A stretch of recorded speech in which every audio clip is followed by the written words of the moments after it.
Assalamualaikum warahmatullahi wabarakatuh.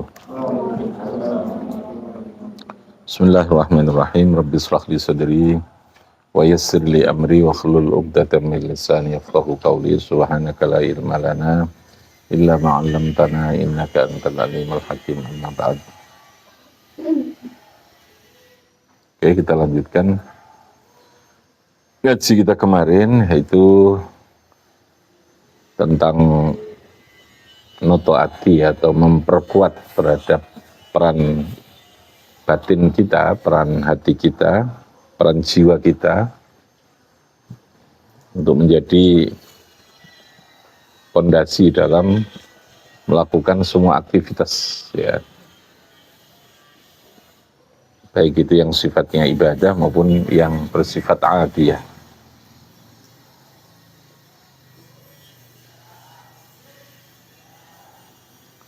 Mari masih berbicara tentang ayat yang berkaitan dengan muamalah atau pola hubungan yang kita lakukan dengan Allah ini. Wa an laisa lil insani illa ma sa'a wa anna sa'yahu sawfa yura summa yujzahul jazaa'al awfa. Dalam surat An-Najm ayat 39. Jadi kata kuncinya, apapun, ya, yang kita inginkan di dalam kehidupan, yang kita peroleh itu sesungguhnya adalah hasil dari apa yang kita lakukan. Ya. Jadi dalam hidup ini ada dua, ya. Ada sesuatu yang oleh Allah itu diberikan melalui satu proses ikhtiar. Ini yang berlaku secara umum. Ikhtiar artinya adalah usaha. Kalau dalam bahasa akidah itu namanya kasab. Kasbun. Kasbun itu artinya adanya usaha itu. Kru enggak? Suara saya yang belakang dengar ya? Benar. Ini belum sarapan saya tadi ya. Dari Celo ya. Tapi ada mic itu baru sana Pak. Sound baru salon. Anunya kecil.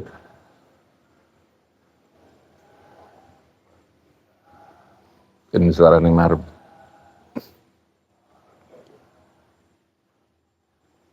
Jadi ada sa'yun. As-sa'yu itu kalau dalam bahasa akidahnya namanya al-kasbu, ya. Kasbun itu artinya usaha, ikhtiar itu. Nah sekali lagi, ikhtiar atau kasab itu berdasarkan hukum yang berlaku pada kehidupan ini. Logika alam semesta hukum yang berlaku pada alam semesta yang diciptakan Allah. Nah hukum alam ini juga tokoh Gusti Allah, gitu ya. Namanya kauniyah. Kauniyah itu punya hukum. Hukum itu ketetapan. Berarti dia berjalan secara berulang-ulang. Ya, dia bergerak, berjalan pada rutinitas. Ya, rutinitas yang berulang-ulang. Meskipun warnanya berbeda. Ya, menungso itu yang menjadi keinginan, yang menjadi target dalam hidup itu ya tidak jauh-jauh dari sekitar setiap waktu itu sama dalam semua hal itu.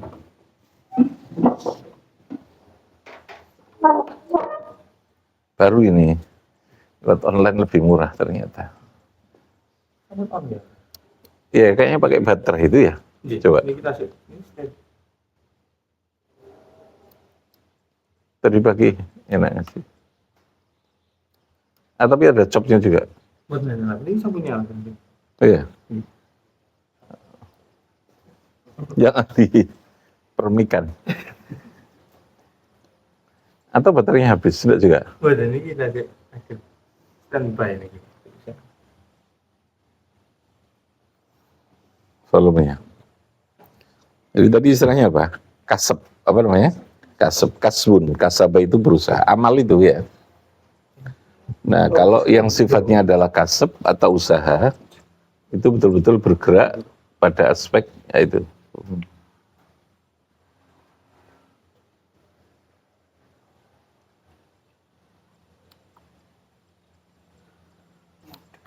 FM mode. Bluetooth mode. Mic. Waiting for connection. Oaks in mode. FM mode. Bluetooth mode. Waiting for connection. Oaks in mode. Ada tuh.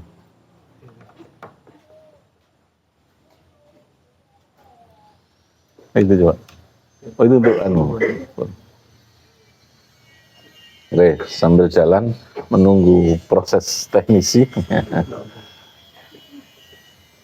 Gak bisa. Yang bisa itu Munik tadi pagi kelihatannya. Munik. Tadi pagi enak. Oke ya. Wa an laisa lil insani illa ma sa'a. Kalimat itu ya. Oaks in mode. Jadi kalau kita ingin memperoleh sesuatu ya harus sa'a gitu ya. Laisa lil insani illa ma sa'a. Makanya saya katakan baik sesuatu itu atau usaha yang kita lakukan Oaks in mode. itu bersifat langsung atau tidak langsung. Jadi kalau langsung itu ya kita kerja begini ya, kerja di pabrik, kerja di kantor, kerja di perusahaan, jualan itu langsung sa'ah ya. Lalu kita mendapatkan sesuatu dari usaha itu. Itu kasab yang bersifat langsung, yang di situ akan punya akibat gitu ya. Tapi ada kasab yang kita lakukan itu terkadang efek atau hasil yang kita peroleh itu tidak langsung.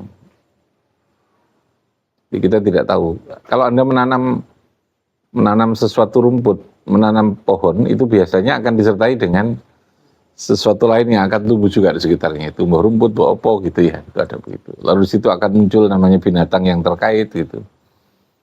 Kalau itu nanti banyak menjadi semacam hutan, akan muncul yang namanya binatang-binatang yang bisa berupa kewan yang di bawah, bisa berupa burung di atas dan seterusnya itu.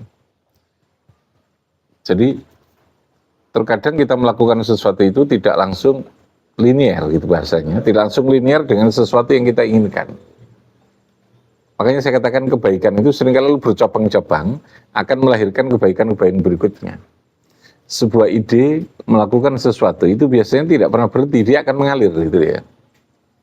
Karpe itu begini, karpe begini, karpe begini gitu ya. Akan melahirkan itu.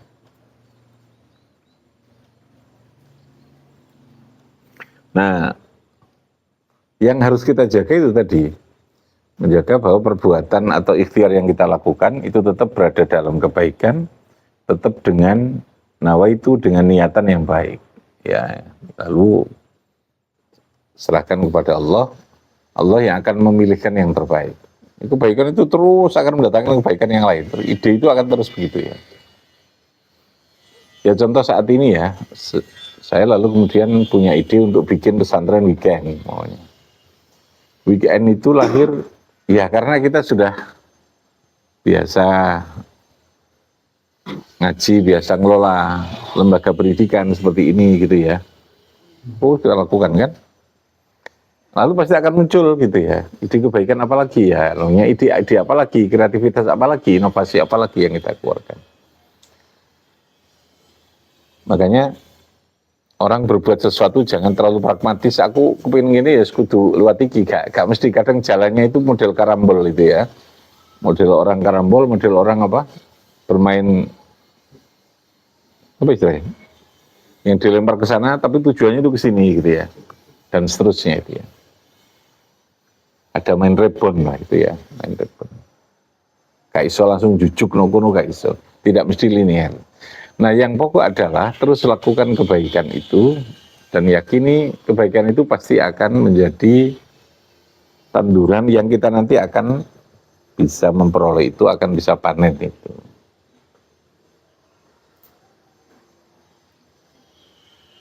Kayak jom kita enggak apa matikan Nah, tapi suara saya sudah tambah kuat kok ya. Iya, karena teknisinya gagal, jadi saya harus menguatkan diri ini ya. Tapi bagi bisa.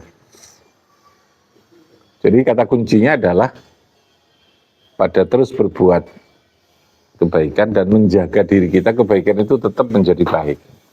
Nah, kebaikan itu tetap menjadi baik bila mana caranya baik, gitu ya. Cara, prinsip, berangkatnya, niatnya, gitu, niatnya baik. Tapi kalau melakukan sesuatu yang tanda kutip kebaikan sekalipun dengan nawa itu yang tidak baik, biasanya dia tidak bisa punya energi jangka panjang, ya. Orang yang tidak ikhlas itu biasanya tidak bisa bertahan, gitu ya. Ya, untuk melakukan sesuatu itu bisa bertahan. Ya karena sesuatu kan berubah. Dia tujuannya berbelok karena ini. Ketika tujuannya berbelok atau tidak tercapai, wis males kan jadinya begitu. Tapi kalau tujuannya ikhlas karena Allah, Allah kan tidak pernah berbelok. Terus nyambut, terus ada gitu maksudnya. Yang dimaksud itu ya. Wan laisal insani illa ma sa'a, kita meyakini apapun yang kita inginkan, apapun yang kita peroleh itu sesungguhnya adalah dari apa yang kita lakukan. Kalau dibalik, lakukanlah segala apa saja kebaikan, pasti dia akan berbuah menjadi kebaikan. Ya, kita tidak tahu kayak apa itu.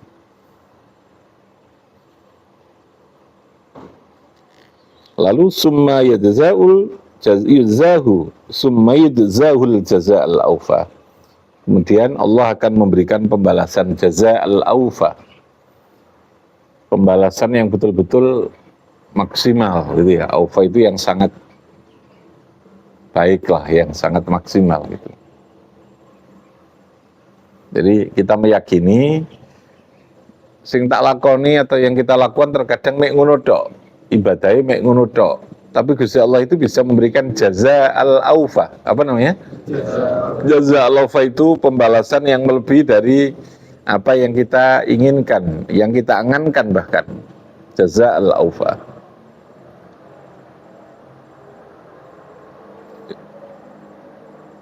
Jadi kalau diterjemahkan jaza al-aufa adalah balasan yang betul-betul sempurna itu. Ya, banyak kan kebaikan yang kita itu kecil ya, yang memang kecil gitu artinya dalam pandangan kita itu remeh gitu ya, tapi Allah itu bisa memberikan nilai yang tinggi gitu ya. Sekedar bastul wajhi itu wajah yang menyenangkan. Wajah itu bisa membawa hoki, bisa membawa masalah, itu raupan wajah loh ya. Raupan wajah. Makanya dalam agama itu ada bastul wajhi, lalu ada kebalikannya itu namanya ghamud kalau tidak salah itu. Wajah yang tidak menyenangkan lah gitu ya. Kita kan sepele, tapi Allah memberikan balasan yang luar biasa itu saja.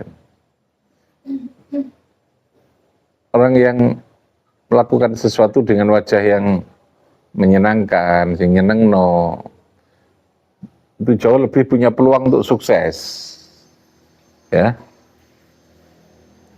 Hanya dari persoalan wajah, jaza laufanya itu kesuksesan, keberhasilan.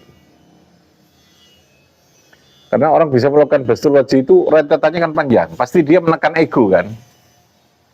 Orang kalau egonya tinggi, merasa meremehkan orang, merasa mengecilkan orang, suruh bastul wajhi tidak bisa. Suruh dengan muka yang menyenangkan, yang itu tidak bisa, karena dia merasa sopo awakmu iki opo gitu. Paham ya? Ketoknya bastul wajhi, tapi sesungguhnya munculnya bastul wajhi, apa tadi bastul wajhi? Wajah yang sumringah lah gitu. Wajah yang apa? Sumringah. Itu tidak tiba-tiba. Paham ya? Tiba-tiba. Makanya yang harus kita datangin dulu batin kita ya, hati kita tadi, kita nukulub ini. Tidak boleh ada kesombongan, tidak boleh ada perasaan mengecilkan orang, meremehkan kebaikan, dan seterusnya, apa saja yang dilakukan orang. Mengecilkan,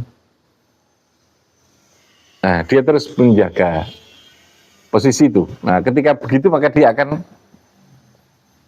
berusaha bastul wajhi. Bastul wajhi akan berefek pada apa? Meskipun yang kita lakukan itu kecil, berefek pada semua yang kita lakukan. Kalau Anda menjadi pedagang, daganganmu tentu jauh lebih laris ketimbang wong dodol sing wajahe menjengkelkan. Delok wajah tok panganan dadi gak enak gitu ya. Itu man sate ya. Tapi ketika menyajikannya dengan wajah yang tidak menyenangkan, sate ini jadi enak apa jadi nyereti? Nyereti lah. Gitu. Tapi makan tahu tempe tapi menyajikannya dengan enak. Biasanya wong desa itu ikhlas. Orang tidak punya ilmu itu cenderung gampang lebih ikhlas. Wong bodoh itu ya. Tapi orang yang punya ilmu itu cenderung semua mengukur untuk ikhlas itu agak sulit. Harus punya rasionalitas tinggi lah gitu ya. Makanya wong desa itu lugu. Lugu itu lebih mudah untuk menjadi ikhlas. Punya ilmu itu juga beresiko, di samping dia punya ya, kemarin nanggung gitu ilmunya ya. Wong desa coba, Anda lihat kan lugu. Nggak ada kesombongan, keangkuhan wong desa itu. Seneng terima uang itu seneng. Tapi coba, semakin orang punya pendidikan semakin tinggi, apalagi sarjana, apalagi sama doktor gitu. Guyu aja dia harus punya alasan dan latar belakang. Kayak proposal. Untuk tertawa saja menghadapi orang itu harus punya latar belakang, dasar, pertimbangan, suwen gitu ya. Yang di saya suwen. Yang pundi jenengan, saya ngomong di sopo iku enak. Ya nggak tahu ya. Makanya ketika kita dianugerahi untuk bisa belajar lebih jauh itu, jangan meninggalkan belajar hati tadi dia, atau hati itu tadi. Supaya seimbang antara kekuatan ilmu kita ini dengan kekuatan batin yang lalu melahirkan perilaku-perilaku yang bagus menurut agama. Karena perilaku yang bagus itulah yang melahirkan apa? Jaza'al aufa. Apa namanya? Jaza'al aufa. Orang mungkin bisa ya, bastul wajhi itu dipaksakan sesaat. Tapi tetap kalau nggak dari hati tidak bisa. Bastul wajhi ketika dari hati, dari dasar dan prinsip agama itu begini. Karena Allah memerintahkan saya kok untuk menghormati tamu.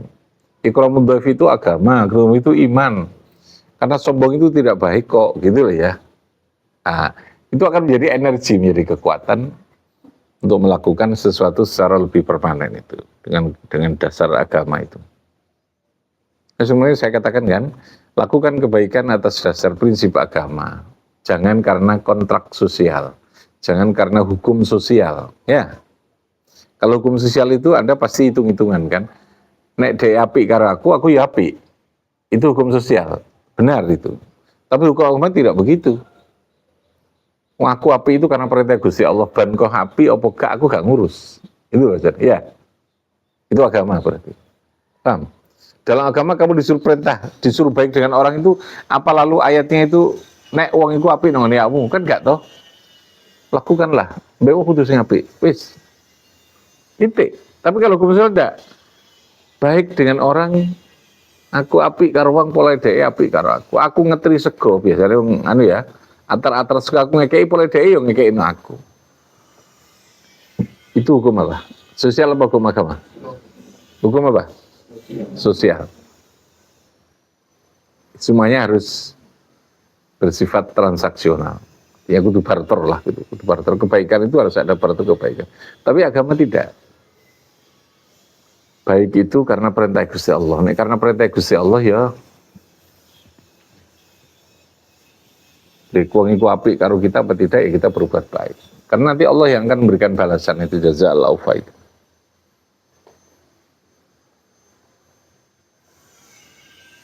Enggak wong nyambut gawe tenanan apa gak itu bukan karena gajinya. Memang itu ini saya kewajiban saya gitu. Ya gitu kan. Kewajiban saya. Pasti dia menjadi maksimal ya. Jadi maksimal. Nah itu yang menjadikan jazaa'ul aufa. Gak ngitung ya. Orang ngitung dengan sebuah kebaikan. Makanya saya katakan momentum itu akan melahirkan momentum baru. Momentum itu peluang ya.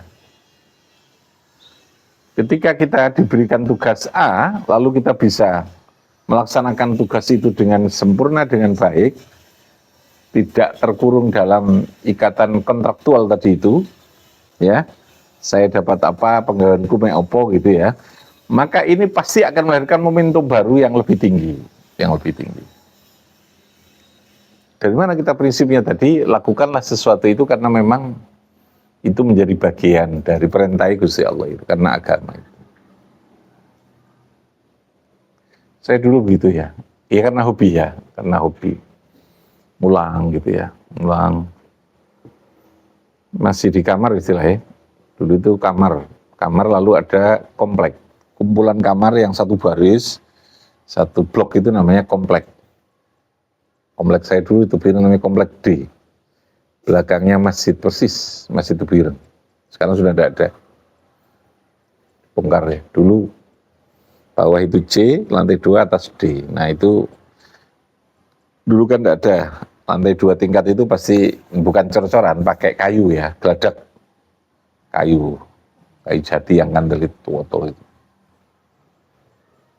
Nah di kamar itu ukuran 3 kali 4 lah gitu. Isinya 20-an orang, 3 kali 4. Ngadeg tok ya ora cukup ya, turu karo ngadeg ora cukup.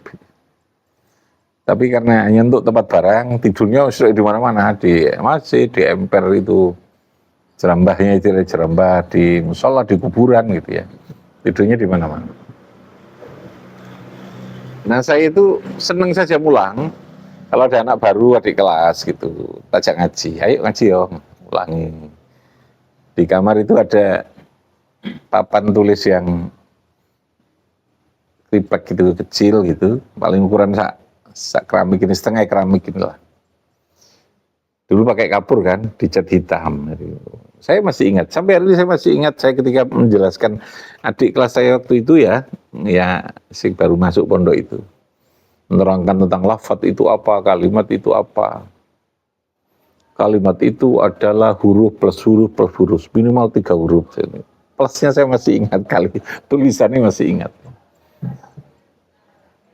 Saya senang saja, setiap ada anak baru senang. Nah itu saya menciptakan sendiri momentum hobi yang baik ya. Itu tidak tahu lalu kemudian naik saya. Ditugasi oleh pengurus komplek karena masih sanawiyah ya, untuk kursus istilah BN. Kalau masih latihan itu kursus. Kursus membina, mendampingi ngaji ke tingkat komplek. Komplek itu tingkat banyak kamar itu ya. Kamar. Dulu ada 13 kamar. Jumlahnya sudah 100 lebih. Nah, sudah naik. Semula saya hanya di kamar karep saya sendiri, karena seneng tadi ini, karena mungkin saya dilihat, kira-kira loh ya, seneng mulang gitu tadi, saya lalu ditugasi untuk mengisi kursus di tingkat komplek. Jumlahnya lebih banyak, tidak hanya satu kamar saya, tapi dari banyak kamar itu. Tapi saya karena hobi itu tadi dasarnya, seneng saja, tidak karena saya dapat apa atau apa, itu tadi yang saya katakan. Pokoknya mulang itu apa gitu, mulang, seneng. Lalu saya diminta untuk ngaji di tingkat pondok sudah. Dari kamar tadi, lalu di tingkat pondok. Namanya Qori, kalau sudah judulnya apa, gelarnya sudah naik ya. Kalau tadi taruhlah sebagai pembina atau amal tadris kalau kita gitu ya. Ini sudah betul-betul sebagai ustadz pondok. Wah itu aliyah, sudah jadi ustadz pondok. Tebiring masih banyak yang senior waktu itu. Nah karena saya hobi tadi dasarnya, ya saya mulang yang tenanan. Mulang Sorof, mulang Sulfikih, mulang Bulughul Maram gitu ya. Wah itu karena seneng gitu, banyak yang ikut. Kan dulu Tebiring itu bebas, tidak berdasarkan kelas. Jadi mengenai kelas iki ngaji iki guru niki itu ndak. Ditulis 1 sampai 50 nama guru sama judul kitab. Terserah kita mau mengambil ngaji yang mana, itu ya. Betul-betul sesuai karep-karep yang kita suka gitu. Nah, saya sudah banyak penggemar gitu. Penggemarnya udah banyak. Kamar itu, wah yang ngaji saya itu bisa 3 lokal, 4 lokal. Penuh. Satu lokal isi 50 orang gitu. Masih di sebelahnya makom itu kelasnya, kelas sanawiyah itu. Saya teriak-teriak enggak pakai ini gitu. Masih kuat teriak-teriak ya. Ngaji teriak-teriak. Pagi saya masih ingat ngaji pagi. Saya karena sekali lagi arek-arek seneng gitu ya, dilihat oleh kiai saya, Kiai Syuhada Syarif ini, Kiai Syuhada ini, almarhum. Ini kepala sekolah sebelum saya. Lalu saya diminta dipanggil, kamu Junedi ya, ikut ngajar di sekolah. Naik lagi kelas, momentum lagi baru datang. Keluar aliyah, saya dipanggil untuk ngajar di aliyah, adik kelas saya gitu. Di kelas saya. Suruh ngajar di aliyah. Langsung gak tanggung-tanggung, kelas 3. Ngaji kitab Husnul Hamidiyah. Kitab akidah. yang gedenya sekian itu. Wah, tantangan mulang situ. Saya keluar aliyah. Nah, saya ketika kuliah di Undar itu kan saya aktif juga di kampus sebagai mahasiswa itu di Senat maupun di PMI. Jadi saya sudah biasa ngadepi kegiatan gitu kan. Jadi ketika ngajar ngadepi arek ya, saya sudah punya modal kegiatan. Udah mulang. Sekali lagi karena hobi dan senang, saya memberikan terbaik, seneng kan. Anak-anak seneng. 2 tahun dipanggil. Timbali sama Kiai Suhada. Kamu jadi wakil kepala ya, waktu itu. Jabatan wakil kepala. Saya masih semester 3. Bidang kesiswaan. Wah, gitu kan bidang itu saya masih ingat. Setelah 2 tahun mulang itu, momentum baru datang lagi nih. Ya sudah, karena saya aktivis untuk jabatan itu kan biasa. Saya lakukan terbaik, seneng arah-arah itu gini. Lalu kemudian beliaunya harus pulang. Gitu.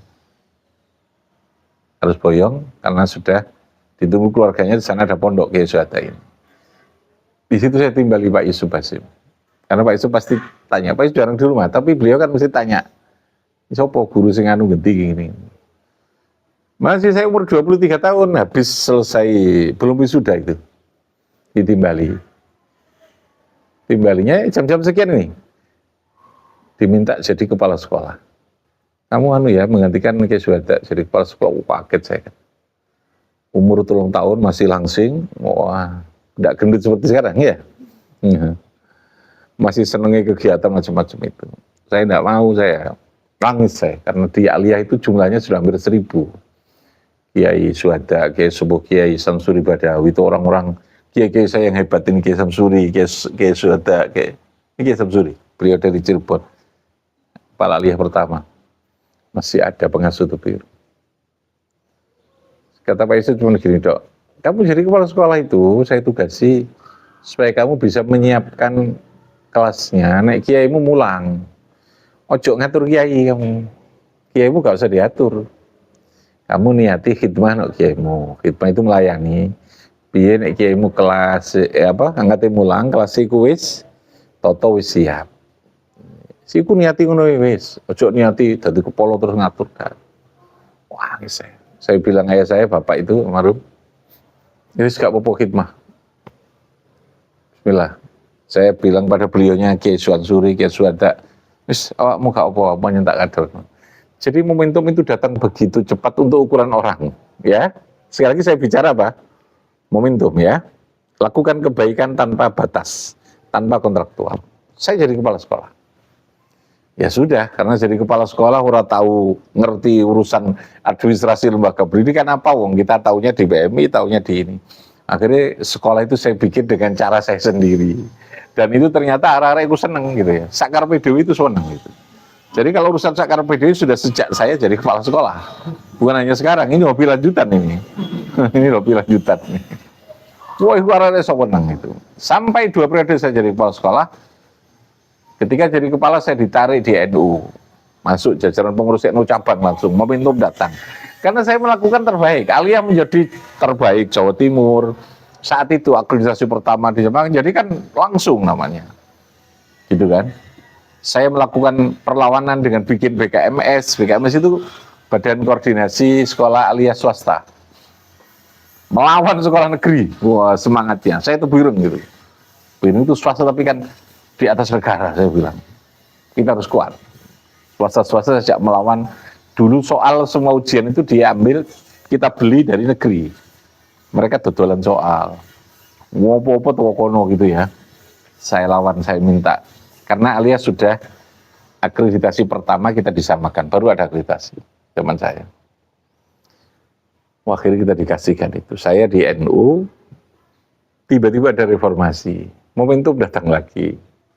Di NU ya, karena saya sing nom dewe, kiai-kiai sepuh itu semua di NU, saya muda sendiri, saya aktif di PMI.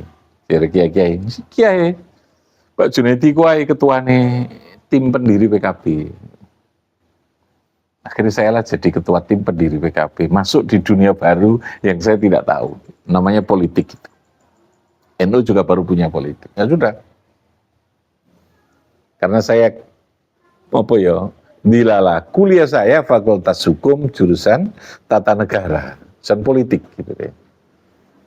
Saya ambil lakukan gerakan politik. Sudah mulai saya wilayahnya sudah lebih luas ya.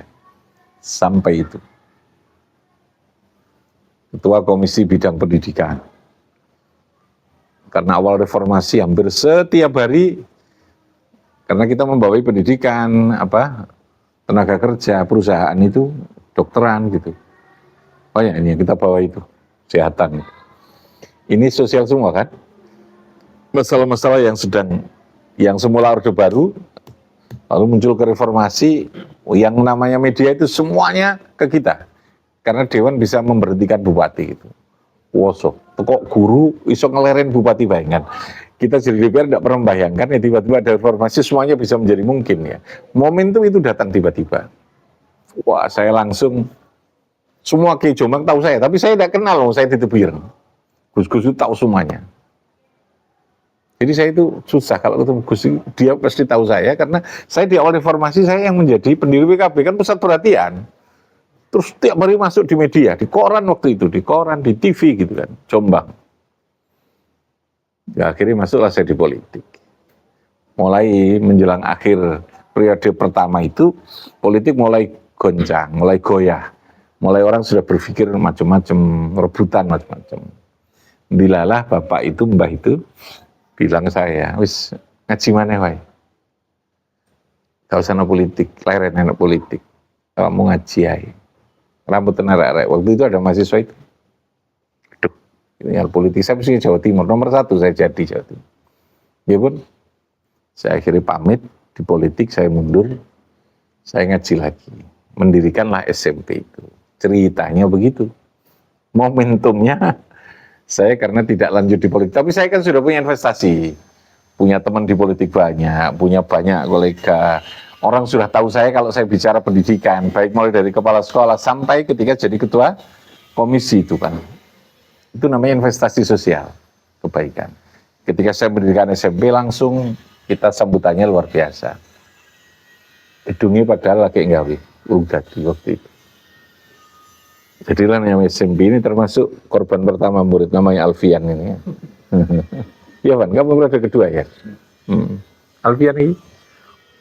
Terus takdiri, dipek mantu aku, gitu ya. Namanya kan takdir semua ya. Terus siapa? Masrul itu bawahmu ya? Masrul. Pak Siti yang di sana itu. Yang pertama itu Masrul itu sama Siti. Nasrul, bukan Masrul. Kalau Masrul ini sudah di bawahnya Alfian. Nah, Nila sudah jauh di bawahnya. Sudah ada SMA Nila itu ya. Itu namanya momentum ya. Saya ingin meyakinkan kamu, meyakinkan bahwa sebuah kebaikan yang kita lakukan dengan prinsip yang karena Allah tadi itu pasti akan melahirkan momentum-momentum berikutnya itu. Tidak ada yang berhentinya. Dia akan melahirkan kebaikan yang bercabang-cabang lagi. Nah itu tinggal kita jaga. Paham ya? Tinggal apa? Kita jaga itu untuk menjadi kebaikan yang summa yujza'u jaza'al awfa. Apa namanya? Jaza'al awfa. Rabbi fanfa'na bi barakatihim wa amitna fi tariqatihim wa mu'afatihim